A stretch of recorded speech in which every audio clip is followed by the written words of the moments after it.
For Big U and Bimmy, wouldn't you say that the rappers had a lot of respect for you guys coming from where you came from in the streets That's an to understatement. actually, yeah, to actually transitioning into the music business? Because I remember you saying on the show that when you wanted to go on the road, they were like, hell yeah, of course you can come. But sometimes people don't think like that. You might think they do a whole different thing. I'm trying to get out this game and into that game, but you don't know the respect that they have for you. See, majority like these rappers back then, they knew where it came from. They knew what we brought to the game, so they want us around. You know what I'm saying? Today's world, rappers look at us like, man, they had their time, but not knowing that our time is still going on, cause we still walking the pavement. You know what I mean? And there's a lot of guys that still got that respect for us, the right, strong guys. You know what I'm saying? So when it do happen, then that phone call start ringing, like, yo, you know such and such, and you already know in his voice what he mean by that. And such and such done did something to him. You know what I'm saying? When the last time you got a call like that, you? 4 days ago. 4 days.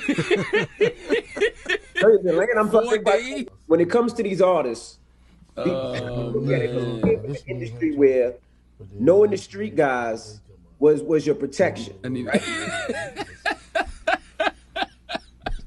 I wait for you and Charlamagne to stop your gossip. Baby.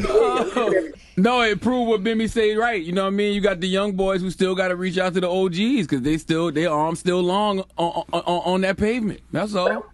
I said, how do y'all look at it? Because I grew up in an era where each hood had their own OGs and their own street dudes, but that was their security.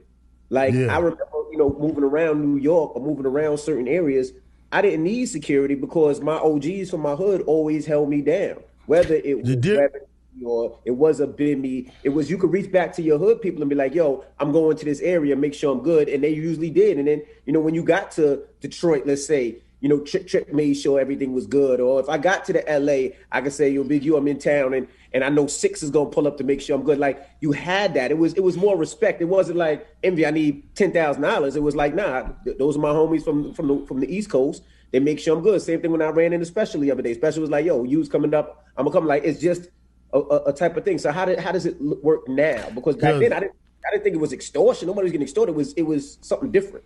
Well, you know what it is now, and just going a little bit on what Bimmy said and what you were just saying is that the youngsters get out and then they have to have an experience before they realize I should have checked in. Mm-hmm. You know what I mean? Or I should have called, or I should have been moving a certain way.